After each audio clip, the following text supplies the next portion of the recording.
And I sat in the car thinking, oh, how am I going to do this walk? It was only about a mile, but it just felt like 100 miles. My name is Majella Murphy, and I was diagnosed with acute myeloid leukemia in September 2018. My appetite started to really change. I always enjoyed food, but now it was just making me feel like a little bit nauseous, and I didn't eat as much as I used to do. And then at that time, maybe a few weeks later, then I started to notice I was having that same feeling when I would have another glass of wine or any alcoholic drink. It just didn't really feel right to me.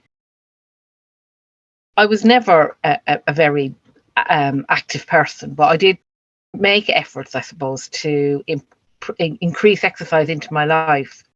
So part of my strategy was I worked in Birmingham city centre, was to park a little bit out of Birmingham and walk in. And this felt quite good initially, but then by, I think, the end of August, early September, it was becoming more difficult. I just felt I was out of breath. And you put it down to normal things, your age, your lifestyle, just being tired, work was always pressured. So I kept putting it off, doing anything about it.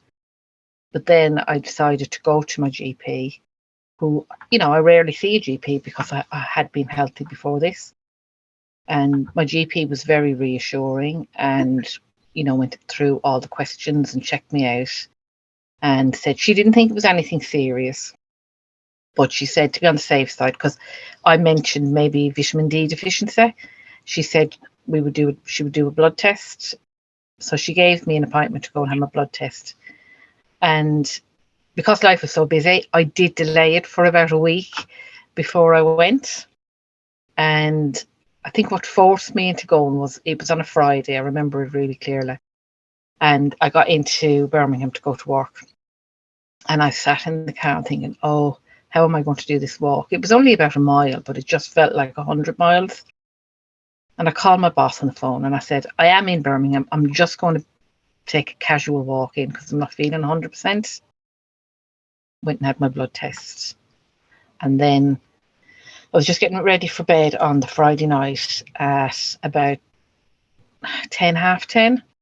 And I had a call on my mobile and it was from the blood lab to tell me to go immediately to hospital. I said to my husband, this is what they've told me and I need to go. So it was about 11 o'clock when we arrived at the hospital. And we thought we were triaged and they weren't overly concerned. They looked at whatever was on the blood test and said, yeah, there's a few little things that maybe are not 100%, but there's nothing that would really lead us to kind of, do something urgently. But said you'll have to see a doctor anyway. So we sat there from about 11 o'clock until 5 o'clock in the morning. And my husband had to go to work at 6. So at 5, he had to leave. And we were both exhausted at that stage. Never mind the worry of everything, but just having to sit in A&E for that long was quite horrible. So I saw a doctor then at the hospital. He came and saw me. And again, he had checked my bloods from the lab. And he said, yeah, there's a few of them, not quite right, but I don't think it's anything important. I think, you might have an infection or something, we'll send you home. And then he said, but before I send you home, I'm just going to go and check with some of my colleagues. So he went off, left me there, and then came back about 20 minutes later. Said, we're going to admit you straight away. So from then I went up onto the oncology ward and remained there for nearly 5 weeks.